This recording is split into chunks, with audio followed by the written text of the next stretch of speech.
Well, it's finally here. The Alabama Crimson Tide got a big win over Utah State yesterday as my hair gets messed up. Doesn't matter. 55-0, first shutout in since 2020 for Alabama. And we're going to talk about that and a lot more. Get ready. Locked On Bama, your daily podcast on the Alabama Crimson Tide. Part of the Locked On Podcast Network, your team every day.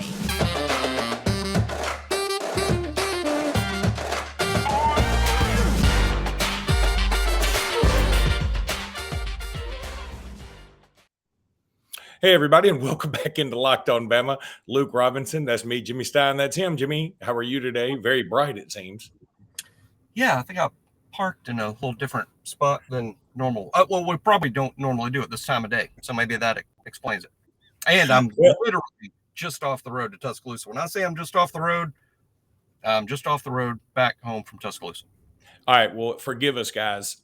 We are doing a reaction show. I'm at Orange Beach. Jimmy just got back from Tuscaloosa, and he is driving right into the sun, it appears. But anyway, Alabama wins 55-0 over Utah State. A very, very nice performance. It wasn't the best performance that we've seen an Alabama team have. Let's not go nuts. But it was there was still a lot to work on. That's what's beautiful about that win. It was an easy, decisive victory over an opponent that's not. I mean, they're not great, but they're good enough. And so it was a decisive, nice win. Yet there was still so much that can be worked on. This is Nick Saban's dream, right? Well, I mean, I guess ideally for Nick, A to win. B, things that you need to count on all season are there. And 3, there's enough reasons to where you can still crack the whip and focus on improvement. And Alabama does need to improve. There's going to be better opponents than Utah State. Utah State is better than they looked. Utah State is better than 55-0 sounds like. For instance, one thing I'm going to spend some time talking about, Louisiana Monroe played Texas, and they'll play Alabama in a couple of weeks. Texas beat them by a similar score to what Alabama won by. I think it was 52-10 or something like that. It was a very similar score. But when you break down the statistics in the game, Alabama beat Utah State significantly worse than Texas beat Louisiana Monroe. When you break down yardage, first downs, all the numbers. And I would argue, no, I wouldn't even argue. It's just a fact. I mean, Utah State is a significantly better football team than Louisiana Monroe. I mean, they just are. Maybe Utah State's not as good as they were last year, but they're a good team compared to Monroe. So I think that bodes well for Alabama this upcoming week. I do too. I think you're absolutely right. Here's the thing. Texas had like 3 pick sixes or something like that, or 2 pick sixes. It was something like that. And Alabama got 0 turnovers. They had 0 sacks. So when you want to talk about things to be worked on, there you go right there. But, I think we need to focus on the positive right now. And the positive, of course, is Bryce Young. I mean, Jimmy, I felt like he was having such a pedestrian game at first.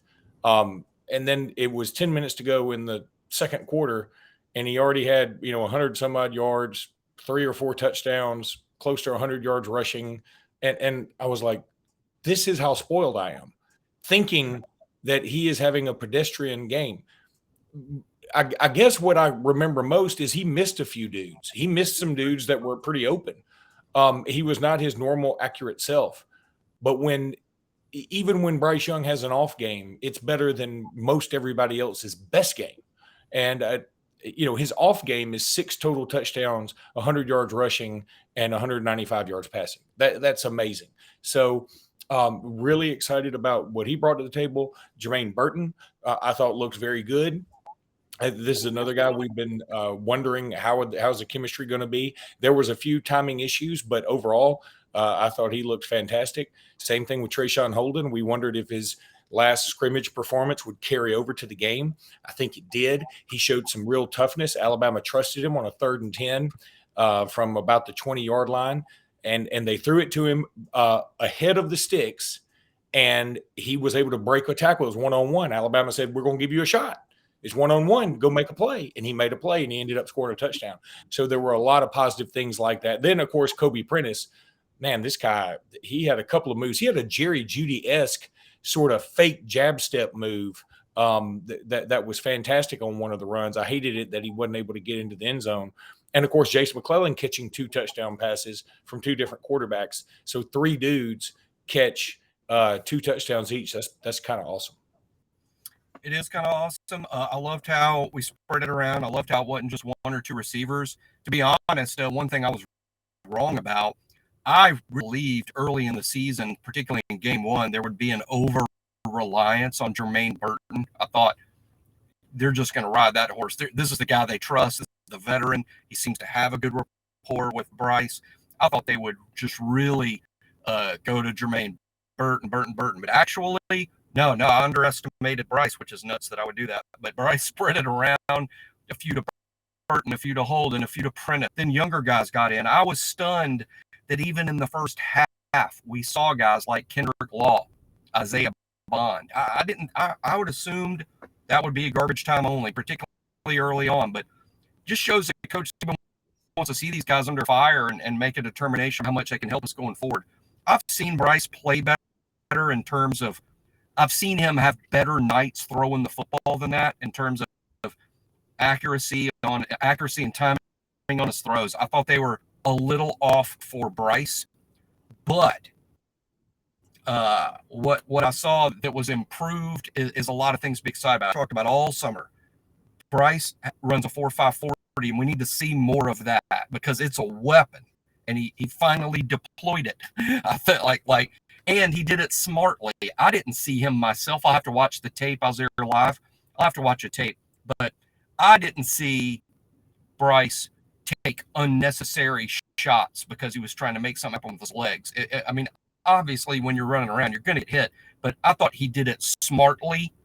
And I thought his command of the offense was better in terms of making reads. And he got sacked 42 times last year, and that ain't because he's slow. I think it's because of breakdowns and protection. Plus, Bryce wasn't completely comfortable with changing protections and making pre-snap reads. I think that's where he really improved. Better command of what was going on.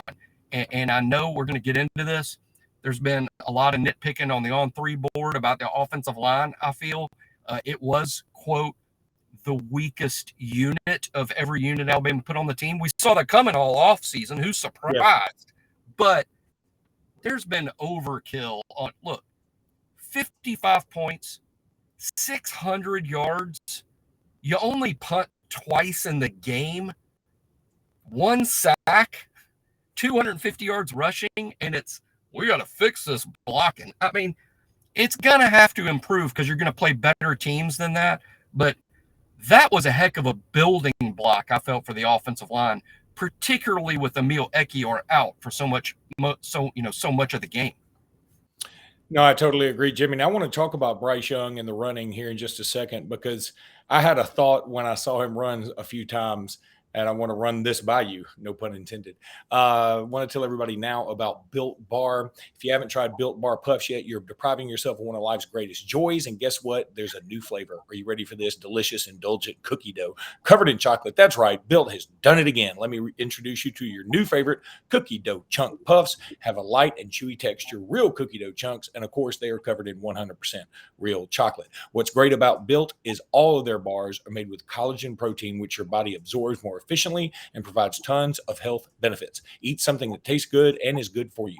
You're going to love the new cookie dough chunk puff, whether you need a snack for your workout or a late night treat, or just want to grab a quick bite. Built is the perfect protein bar, and they taste better than a candy bar. Ditch the calories, fat, and sugar. Grab yourself a Built bar. Go to Built.com, use the promo code LOCKEDON15, get 15% off that order. That's promo code LOCKEDON15. All right, Jimmy, Bryce Young running had 100 yards rushing, which is obviously his career high at Alabama, and that was awesome. Now, here's the one thing I noticed when he was running a few times. It was almost as if he was wondering where everybody is. Like, is there anybody I can pitch it to? Is there anybody I can do one of those Arkansas game from last year, throw a lateral to Christian Leary for a touchdown moments? Is there anything like that? Because I don't really want to be running. Now, in fact, there were times when he was running almost slower than I think he is out of cautiousness. I'm for it. I'm here for it because that's not his game. So I don't want him to do something he's not super comfortable with because that's when people get hurt. But I felt like it wasn't like he was running timidly. His running reminded me of Eddie Lacy in 2010 against Michigan State when Eddie Lacy broke free and he looked around like, one of you SOBs better tackle me because Nick Saban said not to score again. That's what it looked like. And in fact, even on his rushing touchdown, you could see that he wanted to throw it. He was dying to throw it, but there was nobody to throw it to, so he just ran it in. I think it's because my guess, and I mean, this just makes sense. When you hand the ball to Jahmyr Gibbs or Jace McClellan or Roy Dell or Trey, their sole purpose in life, once the ball is in their hands, is advance the football and don't fumble it, but advance the football without fumbling. That's their one priority in life. When Bryce is running with the ball, the number one priority is don't take a big hit. Don't take a big hit. That's the number one priority. That is more important than advancing the football. So I think that's why you're picking up on Bryce running. Yes, he's running near or at full speed, but he's doing so very cautiously because avoiding the big hit is the number one priority. So he doesn't get hurt. So the team doesn't have to play the rest of the season with a number 2 quarterback. And number 3, most importantly, there's not enough talk about this. Yeah, he runs a 4.5. Yeah, he rushed for 100 yards. They were all on scrambles. None of that was a design run. None of that was a quarterback draw or a sweep or we're going to do something to get Bryce out on the edge and he'll make people miss. They were all scrambles, but I did see more of a willingness to, okay, all right, let's make a play. Not just, gosh, I'll just throw the ball away or eat this ball or I'll slide. More of a willingness to use his legs as a weapon. I think it's great.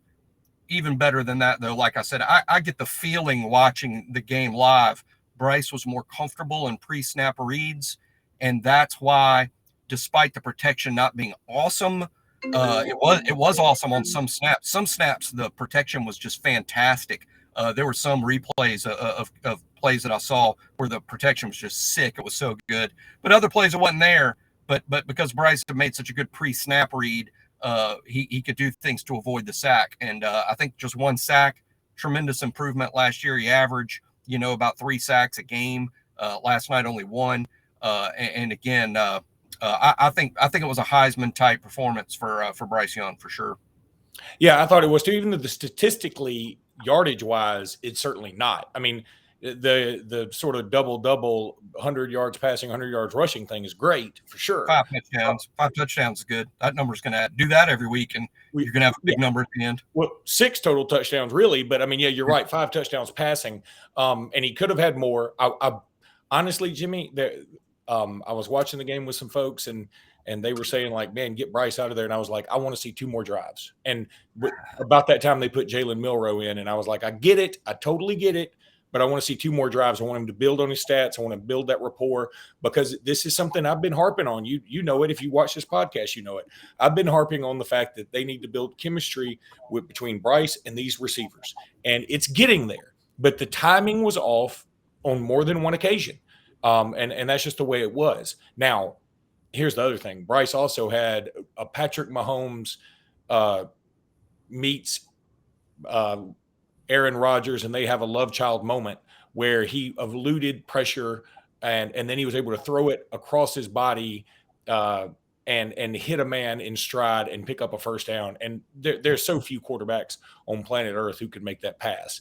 And he was able to do it, especially with his dimensions. I mean, he's not that tall. He's rather diminutive, and he was able to make this happen. I mean, how many people can do that? And he did a lot of things that were super. And again, it was funny because he had an overthrow. I think the overthrow to Burton, and it should have been a touchdown. And they showed him like close up, and he was just sort of smiling about it, like, yeah, I missed him. I mean, he doesn't, like a lot of quarterbacks would be like, dang it, dang, I can't believe I did that.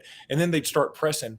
His heart rate never changes. That's what's so beautiful about him in any situation. It doesn't matter. His heart rate never changes. Jimmy, let's go ahead and take a break and hope that you don't get picked up by the aliens that are obviously trying to beam you up with that bright light. And and then we will come back, and I want to talk a little bit about the running backs and also Will Anderson. Okay, so the running backs. I thought Jahmyr Gibbs, Jahmyr Gibbs kind of was what he was in A-Day, right? Like short gain, huge monster run that looked awesome, Heisman worthy, and a couple other short gains. He only had 9 carries, 93 yards, so he didn't get a ton of opportunities to just run the ball. And again, I'm fine with that because while you have Bryce Young, you need to utilize him. You've only got him one more year. Use him. But I thought Jahmyr Gibbs lived up to his billing enough. He didn't have a rushing touchdown. Obviously, didn't have a receiving touchdown. Didn't have a touchdown at all. But I thought he lived up to his billing. Jace McClellan was good to see him back, looking his sort of old self. 2 receiving touchdowns, very nice. Roydell Williams. Here's the thing, Jimmy. On I think it was his first or second play, I think he caught a pass and he had to make a man miss, and he didn't do it. And I thought that's the kind of play Jahmyr Gibbs or Jason McClellan or maybe even Trey Sanders makes, buddy. And if you want to get on the field, you got to make that play. Now, Roydell did some nice things later on. But when that's his first play, that kind of sticks out to me. But the guy that really kind of stole the show was Jamarian Miller late, right? I mean, people really just ate up what he was able to do. Yeah, I've been saying all along since the spring. I've never said, hey, Miller's going to be the guy. Miller will be the number 1 back. Miller will be, playing with the ones in the first half. Maybe that does happen. I think if it does, he'd be fine. I think he's ready for that, assuming he's advanced in terms of picking up blitzes, which is just more important than ever in this game and more important than ever at Alabama. If he's advanced in those areas, he can play with the ones. But what I've said and maintain and definitely maintain after last night, I think 10 years from now, when we look back on 2022 in this running back room that has Gibbs, McClellan, Roydell, Trey, and Jamarian Miller, we're going to look back on it in 10 years and say, boy, Miller was the best player in that room. I'll believe it because I just think he's the most gifted kid. And it's not that the others aren't. Gibbs is plenty gifted. We all saw that last night. Gibbs is a real gifted kid. McClellan's good. Roydell is good. Trey is good and getting healthier. Liked his little Najee move last night, just showing again he's getting there health-wise. But Jahmyr was the show. He's going to be the show. I was on the one hand thrilled that everybody saw the big play because that's what we've been talking about all summer. That's what you're getting with Gibbs.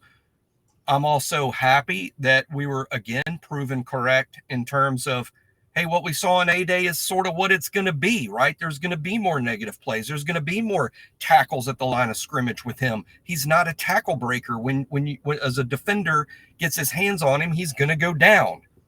But just be patient because any moment, boom, big play. And when you add up the damage at the end of the night, he averaged 11 yards a carry. We know it wasn't 11 yards every time he touched the ball. But, hey, you take 11 yards per carry, right? It doesn't matter that it wasn't 11 every time. But I like that. I like what we saw from the backs in general. I do think, though, if it's about improving, if it's about, okay, here we are in game 1, how are we going to get better? It is going to start with building a more consistent ground game, better run blocking up front, better blocking from the tight end position, better blocking in the interior of the line, and better play by the backs playing off those blocks. So Alabama needs to improve in that area. They stopped the run last night. They stopped the pass. They threw it well and were highly productive points-wise throwing the football. What they didn't do great from minute number 1 through minute number 60 is run the football. It wasn't terrible. It wasn't a disaster, but it wasn't as good as it needs to be as the opponents get better. No, I agree. I want to talk about the defense here in our last little segment. First of all, Will Anderson, literally took the soul of a human being. I'm a little surprised, honestly. At first, when I saw the replay, I thought, "Oh my God, they're going to review that and call targeting." But I think everybody was just so impressed, and it really wasn't targeting to me. That shouldn't be a call, but it was sort of helmet to helmety. But he just absolutely took the soul of that running back. That was just an amazing play, considering the defense, despite a shutout, had a pretty quiet night. I mean, no sacks. They created no turnovers. And the defense just had a very almost mundane shutout, which is kind of weird. They only gave up 139 yards total or something like that. They shut out Utah. That's the first time Utah State's been shut out since 2007. I mean, it's pretty crazy what they did without doing anything spectacular. I mean, obviously no turnovers for touchdown, nothing on special teams really wowed you, unless you want to consider one of our punts being blocked wowing you. Will Reichert hit 2 nice field goals. That's awesome. We're happy about that. But in the punting game, aside from the block punt, was 1 punt for 50 some odd yards, which was nice. But otherwise, the return game, there's only one opportunity to return a kickoff. There wasn't really much of an opportunity to return punts. I think Kool-Aid ended up returning 3 punts, for a total of 20 yards or something. Again, not dynamic.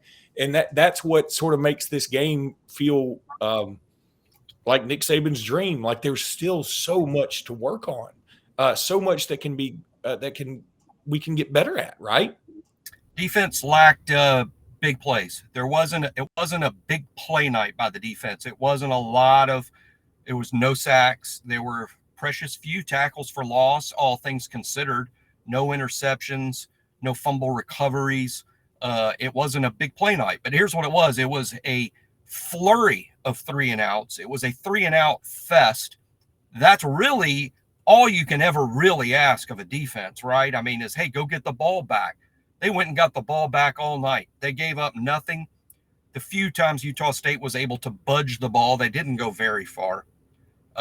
They allowed 1 explosive play, which I think was the first snap of the whole game. When it was a great catch over Terrion Arnold's head. It was 21 yards, and they ended up with like 139 total. You have 21 yards on the first play, and then 139 total. That's insanity. It really is. And right when they made that play, I wasn't like, uh-oh, here we go. But it was like, well, if that's the only way they have to move the ball tonight is circus catches, I like our chances, because it was a good catch by the receiver. Look, I give the defense an A+, just simply for not giving up a thing.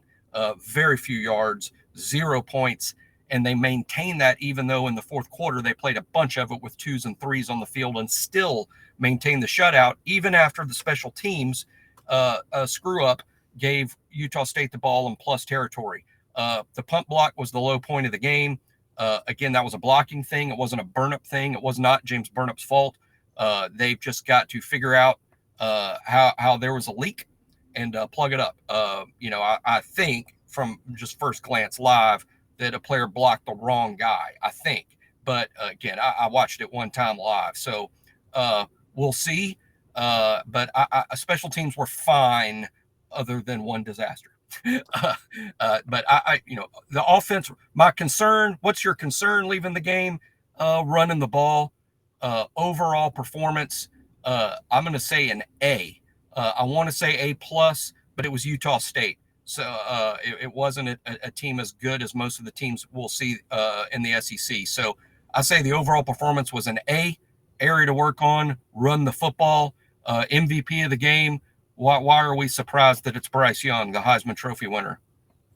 And Jimmy, you say this, you've been saying it ever since I've known you, that you play your best once or twice a year, you play your worst once or twice a year. Everything else in between is what you are. And I feel like that was not our worst game, but it also wasn't our best game, and we won 55-0. And I mean, how can you ask for anything more than that? And Nick Saban has a lot to work with. I mean, it's just the best case scenario with no injuries, best case scenario. So, we're going to move forward to Texas. We'll wrap up a few more things about this game tomorrow. I want to talk about the offensive line performance. I want to talk about, and I'm going to include tight ends with this, because tight ends, they probably perform the worst of any group, if you ask me. And, of course, we don't have Cameron Latu right now. But I thought that was a thing. And if you include tight ends with the offensive line, But anyway, I want to talk about some other guys too, how some of the other defensive standouts look to you, some of the new starters. We're going to talk about all that tomorrow on the podcast. Thank you guys so much for listening. Thank for making us your first listen when it comes to Alabama podcast. We appreciate you guys a ton. And until tomorrow, roll tide, everybody. Roll Tide.